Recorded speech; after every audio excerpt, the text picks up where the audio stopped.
ఈరోజు చాలా శుభమైన రోజుగా ప్రతి ఒక్కరూ అనుభవం చేసుకోండి.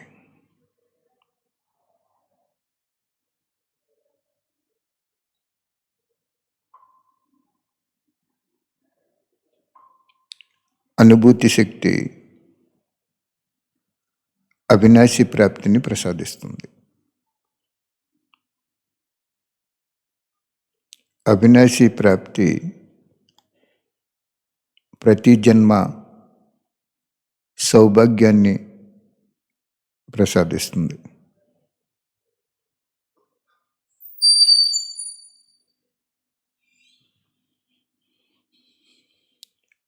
నక్షత్ర మండలం పైన బంగారు వర్ణం గల ధామంలో అతి సూక్ష్మ స్వరూపంలో జ్యోతిర్బిందు స్వరూపంలో భగవంతుడు ప్రకాశిస్తూ ఉంటారు. ఎంత దూరం అది? సైన్స్ సాధనాలకి అందలేనంత దూరం. ఆ శివ పరమాత్మ నుండి, ఆ బిందు స్వరూపం నుండి మన బిందు స్వరూప ఆత్మకి ప్రవాహంలో ఒక దివ్య అలౌకిక దైవశక్తి వస్తున్నట్లు అనుభవం చేసుకోండి.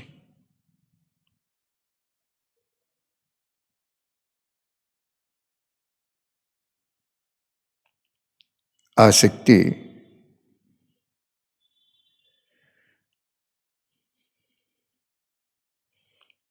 మన ఆత్మలో నిండిన తర్వాత ఎక్కడి నుంచి వచ్చింది?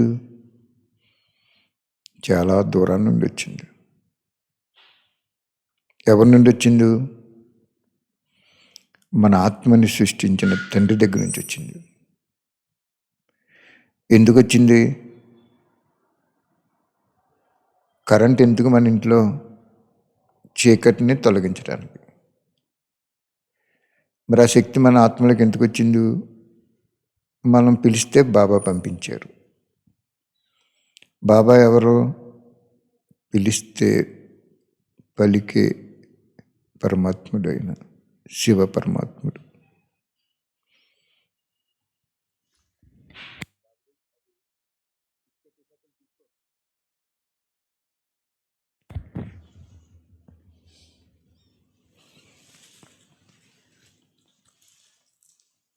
ఆ బిందు స్వరూపు శివబాబా నుండి మన బిందు స్వరూప ఆత్మకి ప్రవాహంలో ఒక దివ్యశక్తి వచ్చి ఆత్మలో నిండి, ఆత్మ నుండి మన శరీరంలో ప్రతి అవయవానికి వెళ్ళి ఆరోగ్యం ఇస్తున్నట్లు అనుభూతి చేసుకోండి.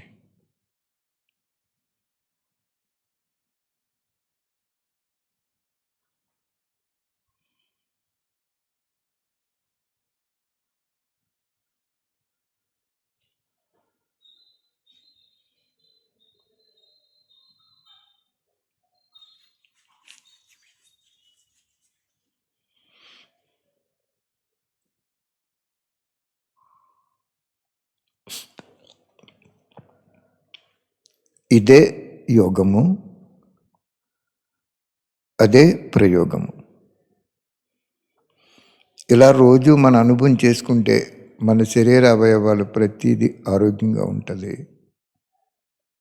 భగవంతుని స్మృతి కర్మల ఖాతాన్ని భస్మం చేస్తుంది. ఔషధము అనారోగ్యాన్ని ఆరోగ్యవంతంగా చేస్తుంది.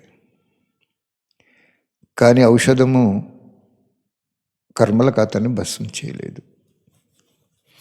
ఇప్పుడు అన్ని రోగాలు కూడా కర్మల ఖాతా ఆధారంగా వస్తాయి.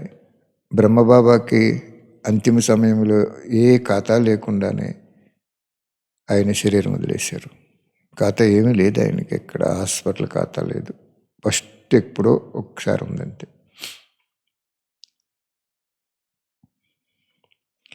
అంచేత మన కర్మల ఖాతా ద్వారా వచ్చిన రోగము బాబా స్మృతి లేకుండా తగ్గదు. బాబా స్మృతి ఎందుకు కావాలంటే పాపం లేని పరమాత్ముడు ఆయన ఒక్కడే ప్రపంచంలో, విశ్వంలో.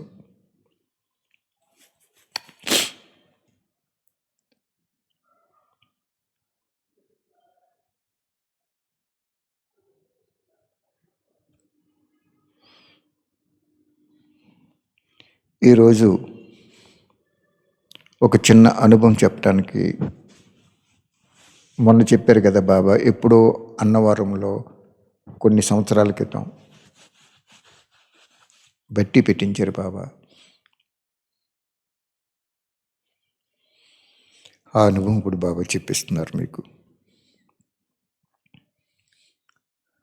ఆ రోజుల్లో ప్రతి సంవత్సరం బాబా ఏదో కొత్త విషయాన్ని ఆవిష్కరించేవారు మా ద్వారా. కొత్త సేవనే ప్రపంచం ముందు నిమిత్తంగా చేయించేవారు బాబా.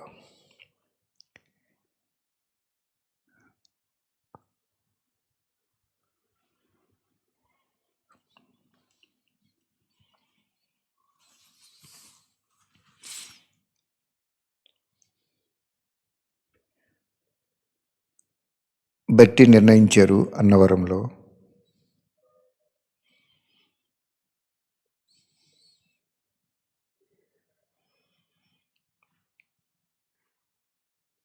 ఆ ముందు రోజు నేను తుని వెళ్ళాను. తునికి అన్నవరానికి ఒక 20 కిలోమీటర్లు ఎంత దూరం.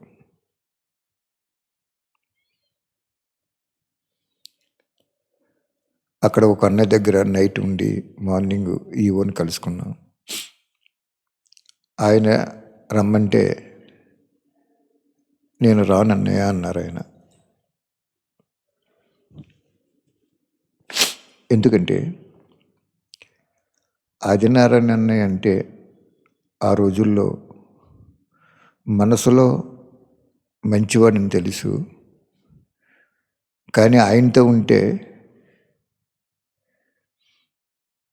మనల్ని క్లాస్కి రానివ్వరు అని వాళ్ళు నాతో ఉండేవాళ్ళు కాదు. వెళ్తే గౌరవం ఇచ్చేవారు, కార్యంలో మాత్రం దూరంగా ఉండేవారు. సర్లే అని నేను బాబాని తోడెట్టుకుని కనపడిన భగవంతుణ్ణి కనిపిస్తున్నట్లుగా, మాట్లాడిన భగవంతుణ్ణి వెంట తీసుకెళ్ళాను. ఆ ఈవో గారు అన్నారు, మంచిదే మీ కార్యక్రమం, అన్నదానానికి ఒక 1000 రూపాయలు మీరు ముందు డొనేషన్ రాయండి అన్నారు. సారీ అండి, మేము అన్నదానం చేయకూడదు, జ్ఞానదానమే చేయాలి. భగవంతుడు ఒక వాణిలో చెప్పాడు, అన్నదానం చేసే వాళ్ళు బయట ప్రపంచంలో చాలామంది ఉన్నారు, వాళ్ళు నా పిల్లలే.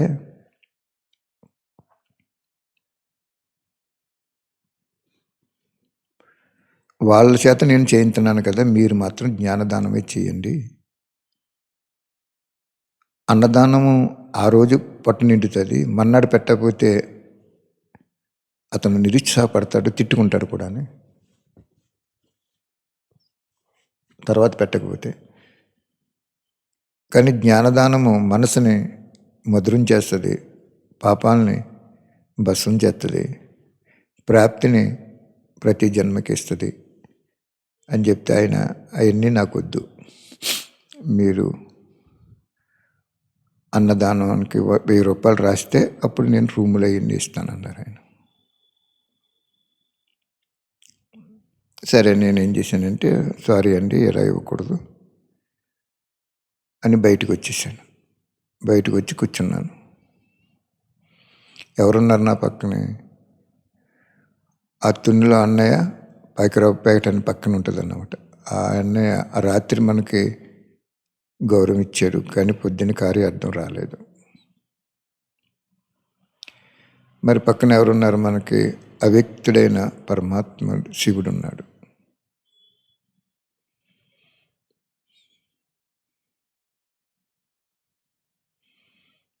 ఆయన ఏం చేశారంటే, బయటకు వచ్చేసి బయట కూర్చున్నాను నేను కొంచెం దూరంలో, అరుగుంటే అక్కడ.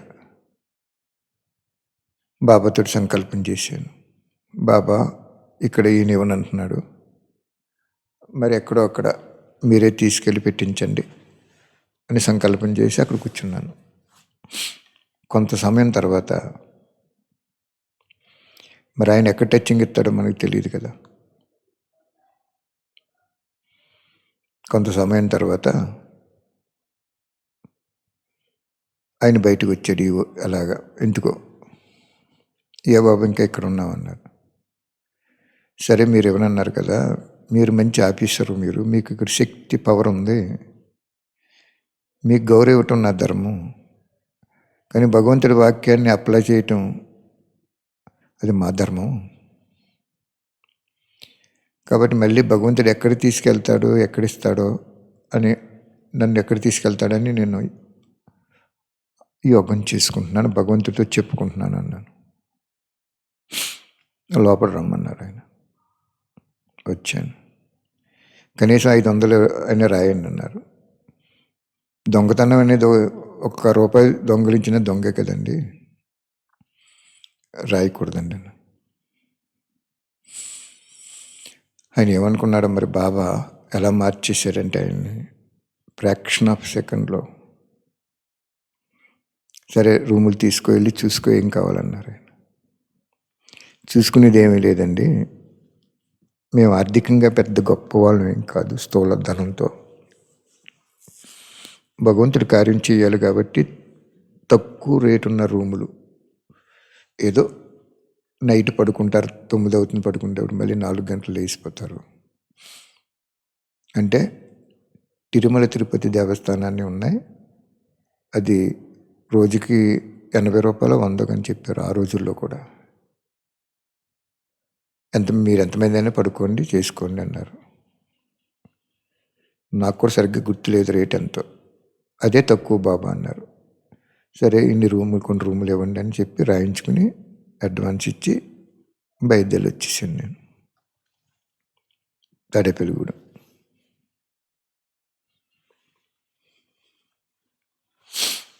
వచ్చేసిన తర్వాత బాబా ఏం చెప్పారంటే, నువ్వు అస్సలు ఎవరి దగ్గర డబ్బు తీసుకోకు,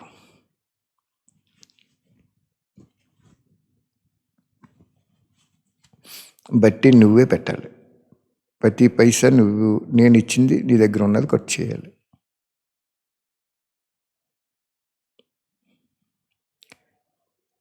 నీకు కొంచెం ఖాతా ఉంది కొద్దిగా, ఈ కార్యం చేస్తే నీకు ఇంకే ఖాతాలో ఎవరి నుంచి రుణానుబంధాలు అన్నీ తొలగిపోతాయి.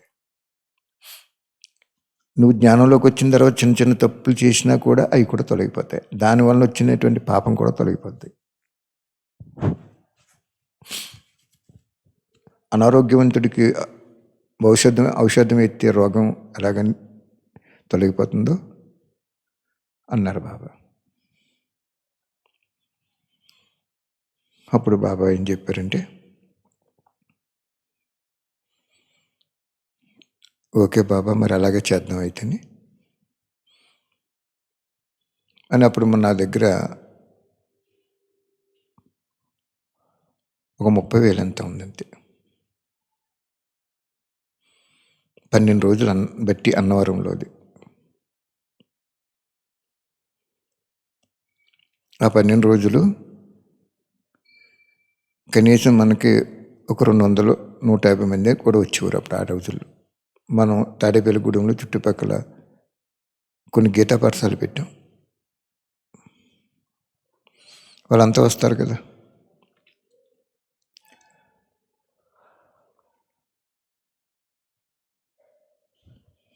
సరే బాబా చెప్పిన ఆజ్ఞని పాటించాలని చెప్పి బాబాయ్ ఏమన్నారంటే,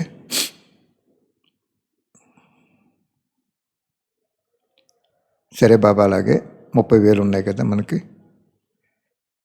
మీ యజ్ఞంలో, ఇంకేమీ లేవు, మేము అమలాపురం వదిలొచ్చేసాం, ఇక్కడ అద్దెంట్లో ఉంటున్నాం, అయ్యో ఆ డబ్బులు అలా ఉన్నాయి.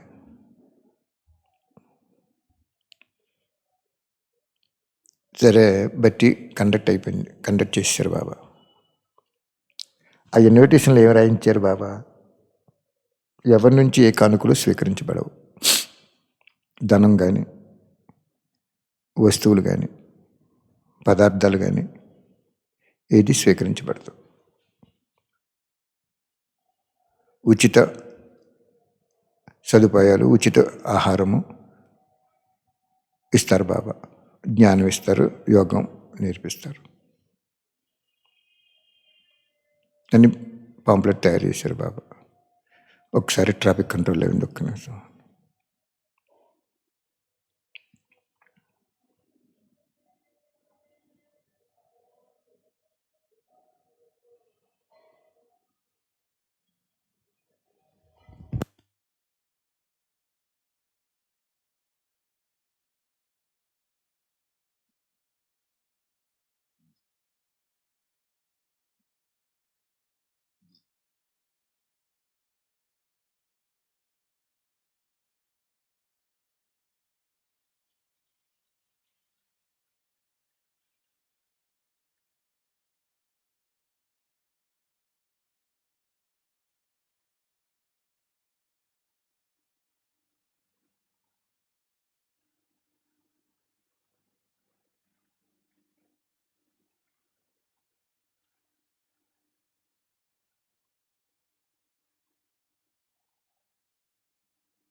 ఈ విధంగా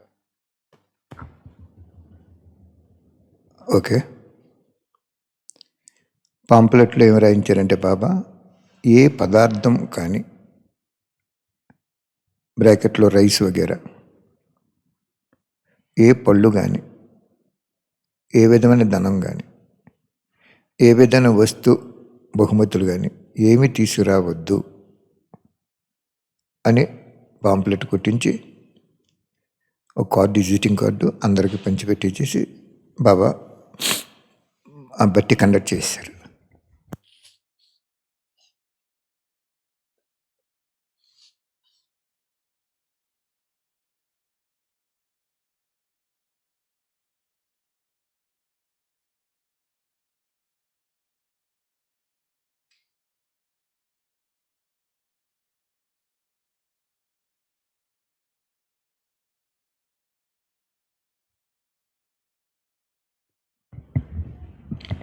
ఆ బట్టి కండక్ట్ చేసిన తర్వాత బట్టి జరుగుతుంది.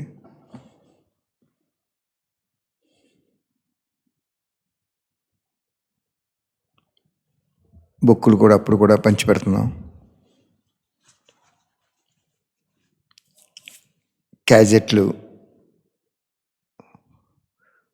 అవి కూడా కొనుక్కుని పంచిపెట్టుకునేవారు. కానీ మన యజ్ఞానికి మాత్రం ఏమీ ఇవ్వక్కర్లేదని నిర్ణయం చేసుకున్నాం. ఎవరైనా డబ్బులు ఇస్తే ఏం చేసేవాళ్ళు, భక్తులు వస్తున్నారు కాబట్టి వాళ్ళకి బుక్కులు ఇసి అప్పుడు క్యాజెట్లు కొనుక్కొని పంచిపెట్టుకోండి అని చెప్పేవాళ్ళు. ఫస్ట్ ఏం జరిగిందంటే,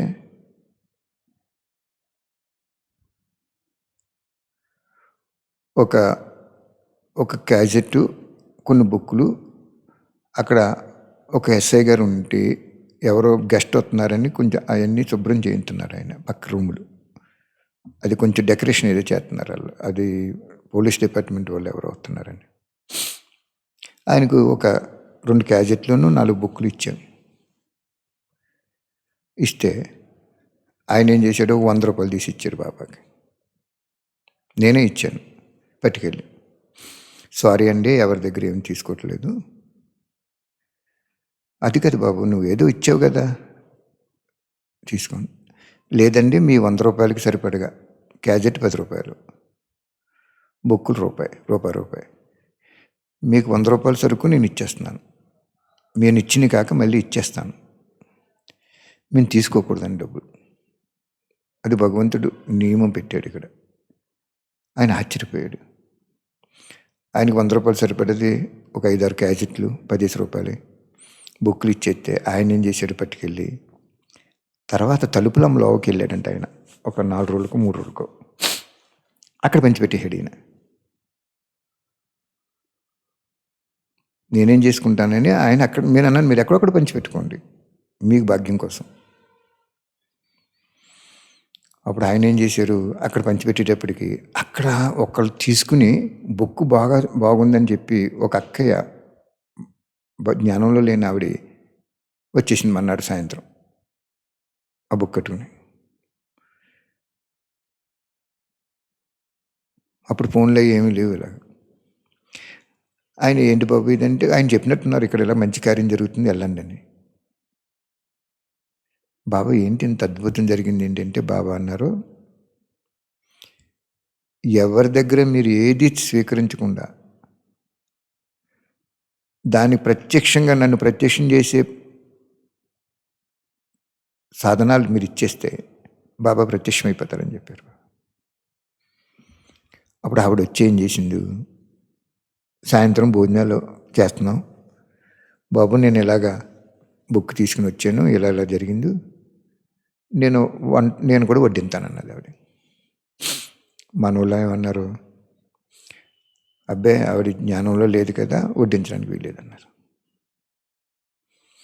బాబా అంటున్నారు వడ్డించిన మంచి మనసుతో వచ్చింది ఆవిడ అంటారు.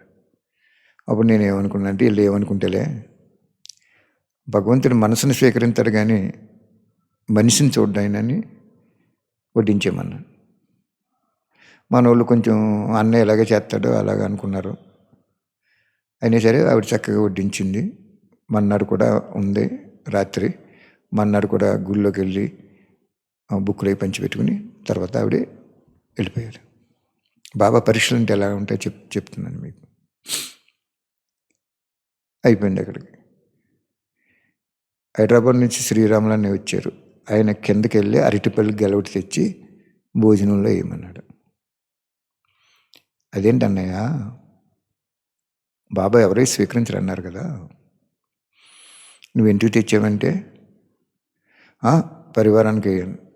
అప్పుడు బాబా చెప్పాడు, పరివారానికి అంటిపండి ఎత్తే కానీ అన్నం దిగదా,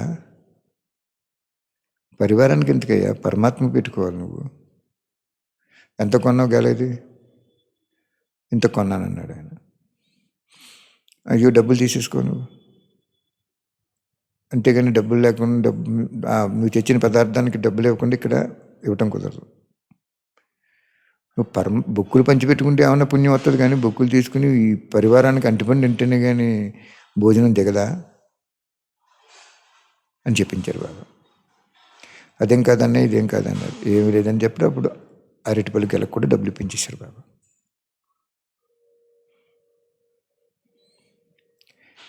ఎందుకు నేను చెప్తున్నాను అంటే, అలా నేర్పుకొచ్చారు మమ్మల్ని బాబా. ఎవరి ధనాన్ని స్వయానికి, సుఖానికి, విశ్రాంతికి, తినటానికి, ఉండటానికి తీసుకొని ఇవ్వలేదు బాబా మమ్మల్ని.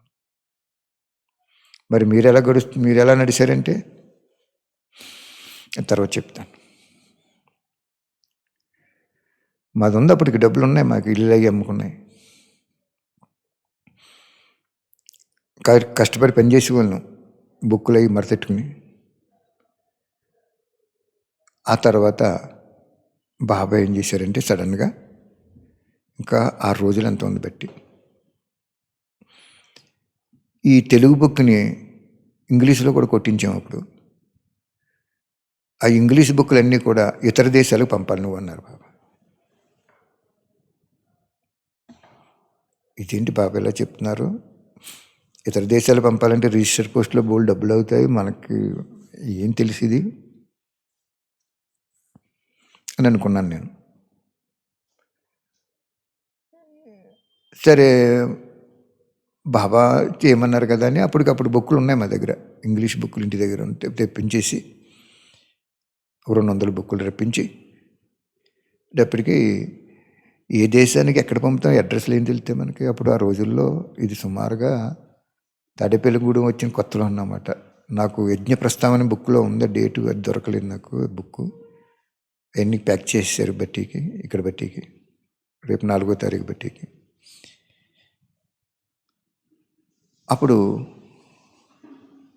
ఆ ఇంగ్లీష్ అప్పుడు బాబా మరి ఏమీ కనపట్లేదు, ఎక్కడ పంపం, ఏ అడ్రస్లు ఇక్కడ పంపమంటున్నావు నువ్వు అని చూస్తే ఒక బుక్ స్టాల్లోకి తీసుకెళ్ళారు బాబా. ఇక్కడ ఒక టౌన్లో వెళ్ళాను నేను ఖాళీ టైంలో. అందులో మనోరమ అనే ఒక బుక్ ఉంది, అందులో అన్ని అడ్రస్లు ఉంటాయి. మనోరమ అనే బుక్ ఇంగ్లీష్లో ఉంటుంది. అది కొనిపించారు బాబా. 135 దేశాల అడ్రస్లు తయారు చేసేసి ఆ బుక్ని ప్యాక్ చేసి రెడీ చేసేసాం. అప్పుడు ఈవో గారిని పిలిచి ఆయన చేత ఓపెన్ చేయించాలని సంకల్పం వచ్చింది. ఇవన్నీ తెలుసుకున్న అన్నయ్య ఉన్నారు చూసారు తునిలో, పేరు లేదు ఎందుకులేండి, ఆయనకి ఎమ్మెల్యే గారు బాగా తెలుసు. ఎవరో చెప్పారు, ఎమ్మెల్యే గారు చెప్తే అన్నవరంలో బుక్ ఫ్రీగా ఇస్తారు నీకని. సరే అన్నయ్య దగ్గరగా రాత్రి వెళ్ళి పొద్దున్న వెళ్దాం అన్నయ్య ఎమ్మెల్యే గారి దగ్గరికి కొంచెం రికమెండేషన్ చేయించంటే నేను రానన్నాడు అతను. ఆయన ఏం చేశాడు, ఇవన్నీ తెలుసుకుని ఆ అన్నయ్య వచ్చాడు. వచ్చి అప్పుడు ఆ అన్నయ్య అన్నాడు, ఈవోని పిలుద్దాం అన్నయ్య, మంచి కార్యం చేస్తున్నారు మీరు అన్నాడు. ఆ ఈవో గారిని పిలిచాం. పిలిస్తే ఆయన ఏం చేశాడు, ఓపెన్ చేసి చాలా మంచి కార్యం చేస్తున్నారు, ఈ అడ్రస్లు అన్నీ బాగా రాశారు, ఇవన్నీ పోస్టులో వేద్దాంలే అనుకుని మేము పక్కన పెట్టేశాం. కార్యం పూర్తి అయిపోయింది అక్కడ. ఆయన ఏం చేశాడు, ఇంత మంచి కార్యం మీరు ఇంత బాగా చేస్తున్నారు కాబట్టి ఇక్కడ నుంచి రూములకి నేను డబ్బు తీసుకోను, ఏ రోజుకి ఆ రోజు డబ్బులు కట్టివ్వలేము మేము. ఎన్ని రూమ్లు వస్తే మనకు తెలియదు కదా ఎంతమంది వస్తారో. ఆయన అన్నాడు, రేపు నుంచి రూములు ఫ్రీగా ఇచ్చేయాలకి, అసలు ఒక పైసా తీసుకోకు, ఇంకా 6 రోజులు ఉన్నాయంటున్నారు, ఇంతవరకు రిసీట్లు ఇచ్చేసారు కదా, ఇంక రేపు నుంచి డబ్బులు తీసుకోవద్దు, రిసీట్లు కూడా ఇంకా ఇవ్వక్కర్లేదు మీరు అని ఆ రూములు మెయింటైన్ చేసేవని కాకేసి చెప్పేశాడు ఆయన. మరి బాబా ఇక్కడ ఎవరిది తీసుకోవద్దు అంటున్నాడు, ఎలాగ మరి ఇక్కడ ఫ్రీగా తీసుకోకూడదు, ఆయన ఫ్రీగా తీసుకోమంటున్నాడు. ఆయన ఫ్రీగా ఇస్తే ఆయన భాగ్యం వస్తుంది, ఆయన భాగ్యాన్ని వంచితం చేయకూడదు. అక్కడ మనం ఇక్కడ ఫ్రీగా తీసుకోకూడదు. ఏం చేయాలి చెప్పండి?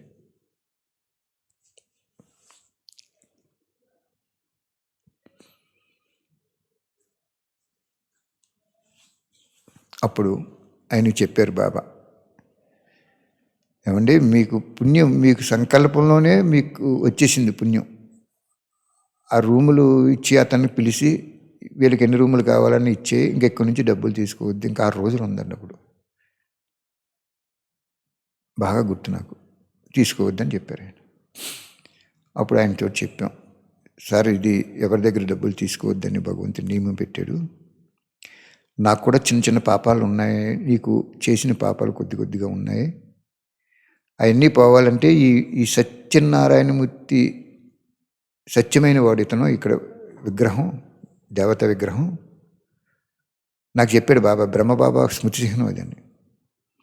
అలా తెలియదు కదా ఇవన్నీ.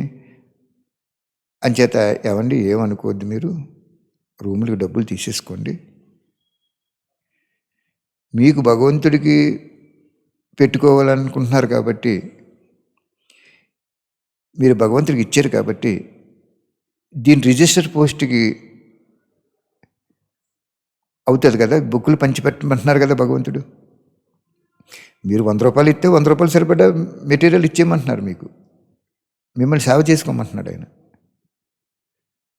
అనేటప్పటికీ ఆయన ఏం చేశాడంటే ఆ బుక్కులకి రిజిస్ట్రేషన్కి ఆ రోజుల్లో 50 రూపాయలు అవ్వేదండి ఇతర దేశానికి వెళ్ళడానికి రిజిస్టర్ పోస్ట్లో. ఆయన ఏం చేశాడంటే కొంత ధనాన్ని అక్కడ పెట్టి ఈ రిజిస్టర్ పోస్ట్లో వేయించడానికి అల్పియూని అది కేకేసి సెట్ చేశాడు అక్కడ ఆయన. కొన్ని బుక్కులు 135లో వచ్చే కొన్ని బుక్కులు తీసి దానికి సరిపడే డబ్బులు అక్కడ పెట్టేసి అయినా కొంత రిజిస్టర్ పోస్ట్కి మన్నాడు నేను ప్యూని పంపిస్తాను, మీరు ఎంత అంత ఎన్ని బుక్కులు ఇచ్చేయమన్నాడు. ఆశ్చర్యపోయాడు ఆయన.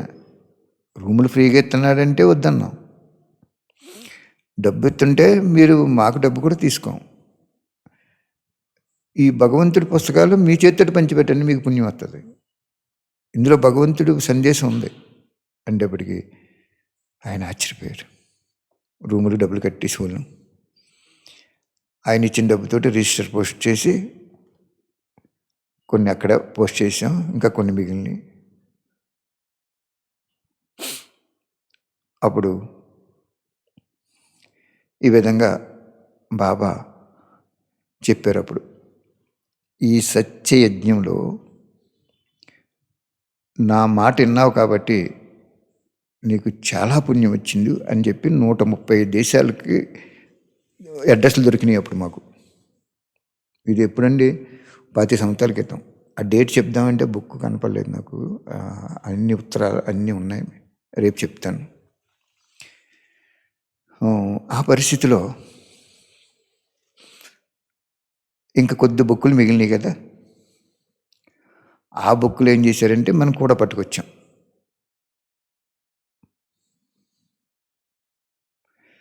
వంద బుక్కులకి 50 రూపాయలు చొప్పున రిజిస్టర్ పోస్ట్ అంటే 100 బుక్కులు ఇంటూ 50 చూసుకుంటే 5,000 అయింది. ఆయన ఎంతో కొంత 1000, 2,000, 1,500 అంతా పెట్టుకున్నాడు ఆయన.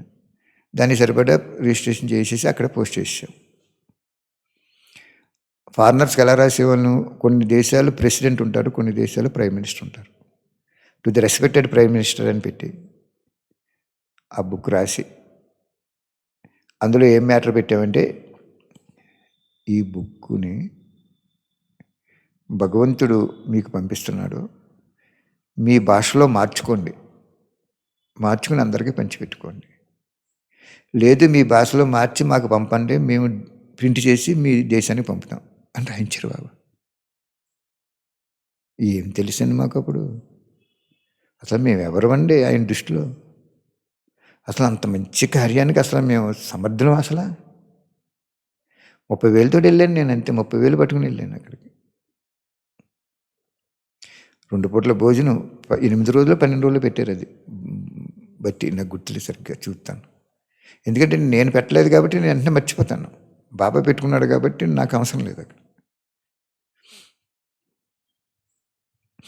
సరే, బట్టి అయిపోయిన తర్వాత చక్కగా చేయించేసారు. ఎవరి దగ్గర ఒక్క పైసా తీసుకోలేదు. అప్పుడు బాబా చెప్పారు, ఆ ఎస్ఐ గారు 100 రూపాయలు ఇచ్చినప్పుడు నువ్వు బుక్కులు ఇచ్చేసావంటే ఎంత పుణ్యం వచ్చేసిందో తనకి. అలాగుంటే సత్యయుగం ఎప్పుడో వచ్చేస్తుంది. చాలామంది బాబా ఒక వాణిలో చెప్పాడు, అష్టరత్నాలే కాదు ఇంకా ఎక్కువ చేయగలను, బంగారం ఎక్కువ ఉంటే గొలుసు కూడా ఎన్నో పేటలు చేయొచ్చు కదా అంటాడు బాబా. సరే, వచ్చేసాం. ఇక్కడికి వచ్చిన తర్వాత ఒక మాత, ఆవిడ పెనుగొండ, అన్నయ్య ఈ బుక్కులు ఏంటంటే ఇది సంగతి అంటే, ఒక గాజు తీసిచ్చి ఇది అమ్మేసి ఆ డబ్బు ఎంత అవుతుందో చూసి ఫారెన్ పోస్ట్ చేసేమంది ఆవిడ. నువ్వే అమ్మేసుకోమ్మా, నువ్వే బుక్కులు అట్టుకెళ్ళు, మీకు మీ అమ్మాయి ఉంది కదా అని చెప్పి తాడేపల్లిగూడెంలో అప్పుడు పోస్ట్ ఆఫీస్కి వచ్చి అప్పుడు 50 రూపాయల బుక్కి ఆవిడ అది అమ్మేసుకుని గాజు, ఆ డబ్బులతోటి నేను డబ్బులు ముట్టుకోను, మీ గాజు కూడా ముట్టుకోను,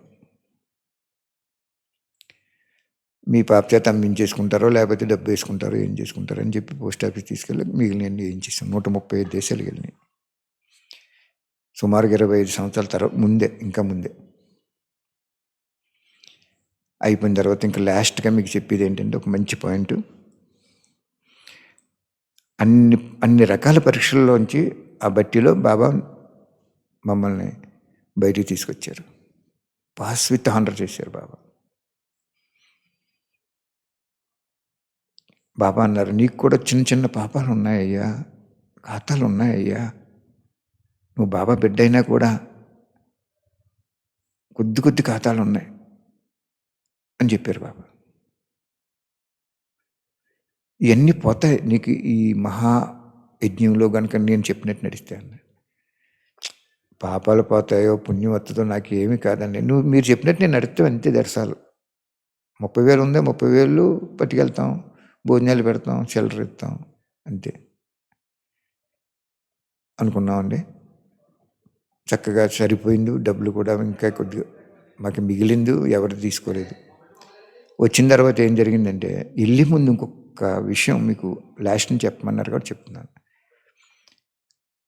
విశాఖపట్నం నుంచి ఒక ఆయన మెడ్రాస్లో ఉంటున్నాడు, ప్రకాష్ రావు ఆయన పేరు, బాబా పిల్లోడు. ఆయన యజ్ఞంలో బాబా చెప్పాడు కదా, ఎవరి దగ్గర ఒక్క నయా పైసా తీసుకోవద్దు, ఎవరు ఒక బియ్యం రవ్వ తెచ్చినా కూడా నువ్వు ఆ డబ్బులు ఇచ్చేసి అప్పుడు ఉపయోగించు, తీసుకోవద్దు అని చెప్పారు Baba. Okay Baba, my dear Baba, okay okay okay, ఎప్పుడు ఓకే మాకు. అప్పుడు బాబా ఏం చెప్పారంటే, ఆ ప్రకాశరావు అన్నయ్య ఇంక బట్టి డిసైడ్ అయిపోయిండు, ఇంకెవరి దగ్గర తీసుకోమని పాంప్లెట్ ఇన్విటేషన్ కొట్టించేసాం. ఈయన ఏలూరు వచ్చాడు మెడ్రాస్ నుంచి, జనార్దన్ అన్నయ్య దగ్గరికి వచ్చారు. ఫస్ట్ ఆంధ్రప్రదేశ్లో సరెండర్ అవ్వని అన్నయ్య ఆయనే. ఆయన దగ్గరికి వచ్చి, అన్నయ్య నేను 15,000 ఇస్తున్నాను నీకు, నేను మళ్ళీ వెళ్ళిపోతాను, 2-3 రోజులు వైజాగ్ వెళ్ళి బట్టి ఏదైనా పెట్టుకుని చక్కగా అందరికీ బ్రహ్మ భోజనాలు అన్నీ పెట్టి సదుపాయాలు చూడని ఇచ్చి ఆయనకి ఇవ్వటానికి వచ్చాడు. ఆయన ఏం చేశాడు, ఆదినాన్నయ్య తాడేపల్లిగూడెంలో ఉన్నాడు, బట్టీలు ఆయనే చేస్తాడు, ఆయన పట్టుకెళ్ళి ఇమ్మన్నాడు. సరే, ఆయన ఏం చేశాడు, నా దగ్గరికి వచ్చాడు.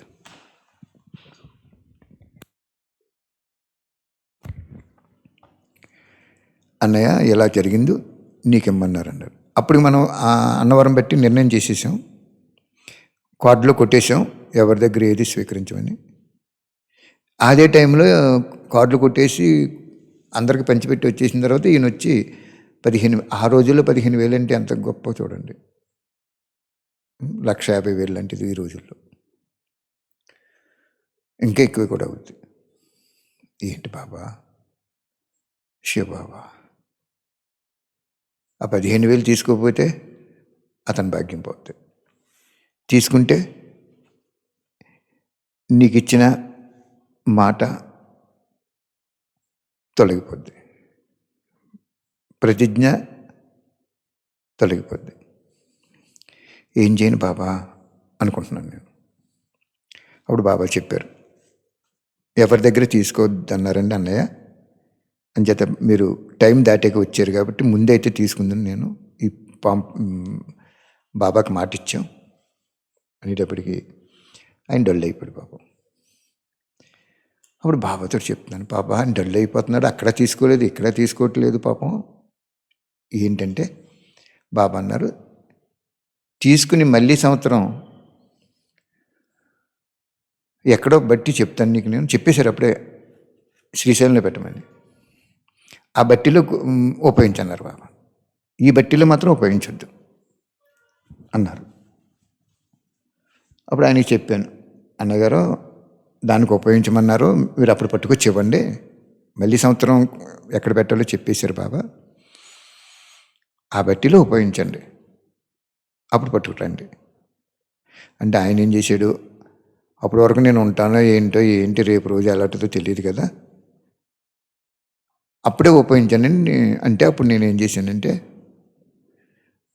పాపం ఎక్కడ తీసుకోవట్లేదు కదా, అయితే మీరు ఇలా బాబా పేరుని అక్కడ అకౌంట్ ఉందిలేండి మంది, అందులో వేసేయండి అని చెప్పేసి అప్పుడు శ్రీశైలం బట్టీలో ఉపయోగించారు. తర్వాత చెప్తాను అక్కడ అద్భుతం ఏంటో, ఇంకో రోజు చెప్తాను. అప్పుడు ఓకే అయిపోయింది, ఆయన తృప్తి పడిపోయారు. ఫోన్లే మళ్ళీ సంవత్సరం బట్టీలకు ఉపయోగించారు. నేను భగవంతుడికి ఇచ్చేసాను అనుకుని ఫ్రీ అయిపోయాడు ఆయన. ఈయన్ని అన్నవరం బట్టికి రమ్మన్నారు బాబా. అన్నవరం బట్టికి వస్తే వచ్చారు ఆయన. మెడ్రాస్లో ఆయన ఏరోప్లేన్ ఇంజిన్కి రిపేర్ చేస్తారు. ఆయన సూపర్వైజర్ ఏదో, నాకు సరిగ్గా గుర్తులేదు అది. ఏరోప్లేన్ దాంట్లోనే ఆయనకి జాబ్. ఆయన ఏమన్నాడు, బట్టీకి వచ్చి కూడండి, ఇక్కడ చాలా విచిత్రమైన పాయింట్ చెప్తున్నాను మీకు. ఆయనకి బాబా పిల్లోడైనా కానీ ఆయన రాత్రి డ్రింక్ చేసి ఉండేవాడు. లగ్జరీ ఏరియా కదా అది. డ్రింక్ చేసి పడుకుని మళ్ళీ అమృతవల్లి వేసి యోగం చేసుకుని వచ్చేటప్పటికి నాకు రోజు అనుమానం వచ్చి స్మెల్ వస్తుంది మాట్లాడుతుంటే, నైట్ పడుకునేటప్పుడు. బాబాయ్ ఏంటి బాబాయ్ ఇటువంటి వాళ్ళు ఉపయోగించావు నువ్వు, ఇతను డ్రింక్ చేశాడు, ఈ బట్టీలో ఉన్నాడు ఏంటంటే బాబా అన్నారు, మనస్సును చూడు, మనిషిని చూడకు, అవగుణాలు చూడకు, త్యాగం చూడు. 15,000 రూపాయలు పట్టుకొచ్చి నీకు ఇచ్చాడు అంటే త్యాగం ఉంది కదా అక్కడ. భగవంతుడు బట్టి పెట్టమని ఇచ్చాడు స్పెషల్గా. అతను తాగితే నీకెందుకు? అవగుణం చూడకు, నువ్వు త్యాగం చూడు, శరీరాన్ని చూడకు, ఆత్మను చూడు అని చెప్పారు బాబా. ఆయన పడుకునేటప్పుడు డ్రింక్ చేసి కూడా అంతే, చక్కగా బానివాడు, తెల్లరగట్లు వేసేవాడు, యోగం చేసుకునేవాడు. అప్పుడు నేను అనుకున్నాను, ఓహో బాబా నీకు కావాల్సింది సత్యమైన మనసు, త్యాగమే కావాలి, అంతే. ఇంక రెండే తప్ప కనుక నీకు అవసరం లేదు అనుకున్నాను నేను. బాబా చెప్పారన్నమాట. డ్రింక్ చేస్తున్నాడు కరెక్ట్. డ్రింక్ చేయని వాళ్ళు ఎంతమంది ఉన్నారు బాబా పిల్లలు? వాళ్ళ దగ్గర ఇంత త్యాగం ఉందా అని అడిగారు బాబా. పచ్చి ఉంది వాళ్ళ దగ్గర. వాళ్ళు సినిమాలకు వెళ్ళరు, వ్యర్థంగా చేయరు. ఆ పోగేసిన డబ్బు కూడా బాబాకి ఎవరు? ఇతను చూడు 15,000 రూపాయలు ఇచ్చాడు. అంచేత మనం అక్కడ త్యాగం చూడాలి. మనసు ఉంటేనే కదా ఇస్తాడు. మనిషిని చూడకూడదు నువ్వు అక్కడ. ఆ అవగుణాలు ఆటోమేటిక్గా అది అతనికి అలవాటు అంతే. ఆ లగ్జరీ ఏరియాలో ఉన్నాడు కాబట్టి అలవాటు అంతే. అలాగే చూడాలంటే మీరు నా పిల్లవాడు అవ్వకముందు మీకెన్ని అవగుణాలు ఉన్నాయి మీకని అడిగారు బాబా. మరి నిజమే కదా, మనకు లేవా అప్పుడు అవగుణాలు? ఓకే బాబా అనుకున్నాను నేను. ఆ తర్వాత ఆయన ఏం చేశాడంటే మళ్ళీ ఇంకో నెలకు వచ్చి, నారాయణ గారు ప్రతి నెల 15,000 రూపాయలు పంపిస్తాను నేను, నాకు చాలా పెద్ద జీతం, ఇన్కమ్ ట్యాక్స్లో ఖర్చు రాసుకుంటాను, మీ దగ్గర ఏటీజీ ఉందా అన్నారు. ఏటీజీ అంటే అది ఇన్కమ్ ట్యాక్స్ ఎగ్జామ్షన్ వస్తుంది అన్నమాట. అప్పుడు బాబా ఏం చెప్పారంటే, మాకు అటువంటిది ఏమీ లేదు బాబు, మాది ఏమి అంత పట్టుకొచ్చి ఇచ్చేసుకోలే, ఎవరు లేరు. నువ్వు గవర్నమెంట్ని మోసం చేసి భగవంతుడికి ఇస్తున్నావు. నువ్వు 15,000 ఇస్తున్నావు నెలకి, అక్కడ గవర్నమెంట్ నీకు ఎగ్జామ్షన్ ఇస్తుంది. ఇన్కమ్ ట్యాక్స్లో 80,000 కట్టవలసిందే, 15,000 తీసేస్తున్నారు. నువ్వు గవర్నమెంట్ని మోసం చేసి భగవంతుడికి ఇస్తున్నావు, భగవంతుడి స్వీకరించనని చెప్పాడు అక్కడ. వెంటనే నాకు టచింగ్ ఇచ్చేస్తాడు.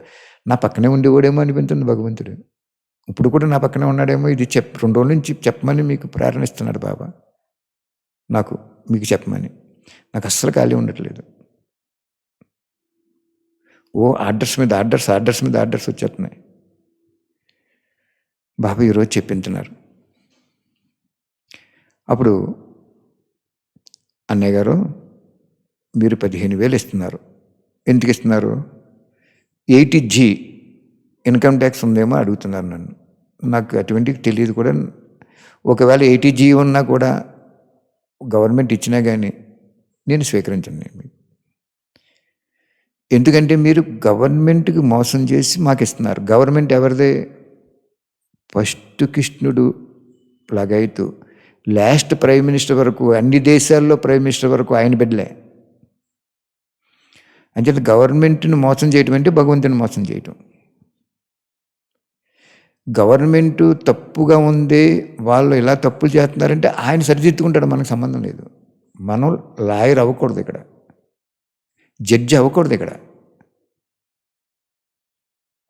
గుర్తించుకోండి, నాకు చెప్తున్నాడు బాబా, ఫస్ట్ కృష్ణుడు బ్రహ్మబాబా ఎంత గొప్పవాడో, లాస్ట్ దేశాన్ని పరిపాలించే ప్రైమ్ మినిస్టర్ కూడా నా బిడ్డే. నేను నిర్ణయితేనే వాళ్ళు ఆ సీట్లు కూర్చుంటారు. అంచేత గవర్నమెంటు ఇలా చేస్తుంది, అలా చేస్తుంది, ఎలా చేస్తుందని గవర్నమెంట్ని మోసం చేసి నాకు ఇచ్చిన నేను అస్సలు స్వీకరించను.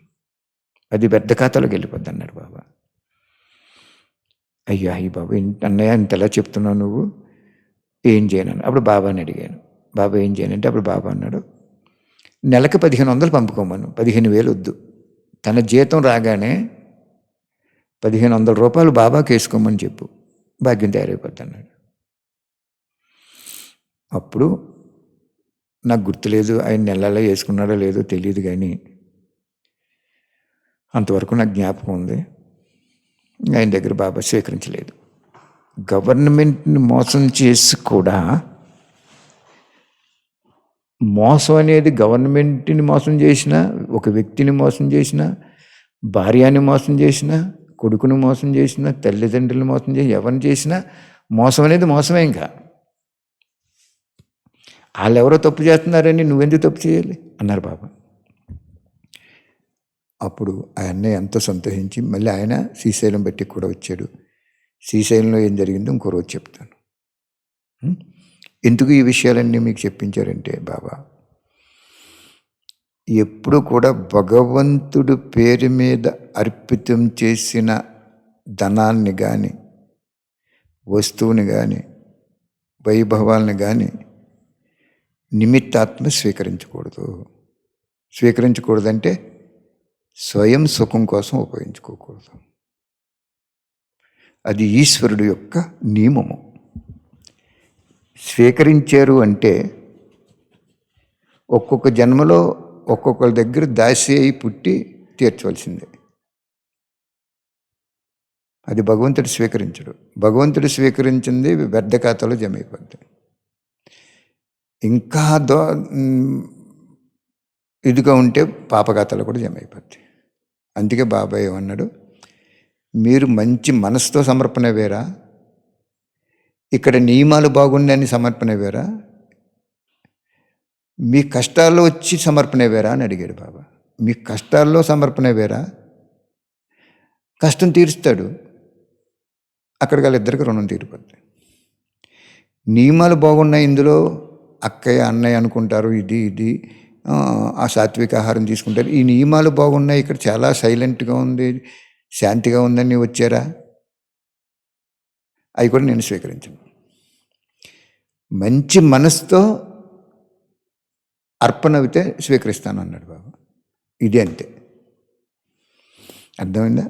అతను నైట్ డ్రింక్ చేసి క్లాస్ అయిపోయిన తర్వాత ఆయన ఆ పక్క ఎక్కడికి వెళ్ళి కొంచెం డ్రింక్ చేసి వచ్చి పడుకునేవాడు.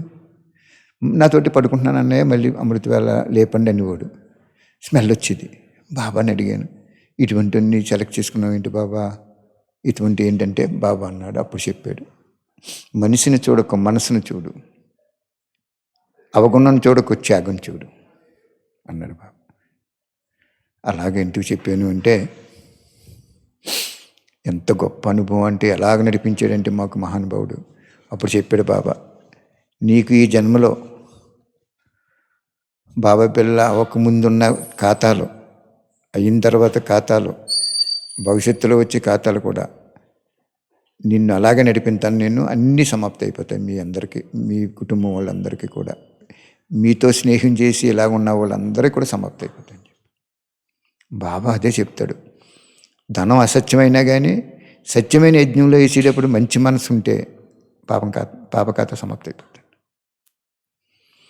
అనుభవించైనా పాపఖాతాన్ని సమాప్తి చేసుకోవాలి, యోగం ద్వారా అయినా సమాప్తి చేసుకోవాలి. యోగం అంటే ఏంటి? కూర్చుని యోగం చేసేయడం కాదు. యోగం అంటే భగవంతుడితో కలయిక, భగవంతుడితో మాట్లాడటం, భగవంతుడితో సాంగత్యం చేయటం, భగవంతుని జీవిత భాగస్వామిగా చేసుకోవటం.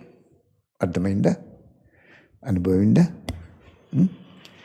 Thank you Baba, thank you very much. Okay Baba, okay.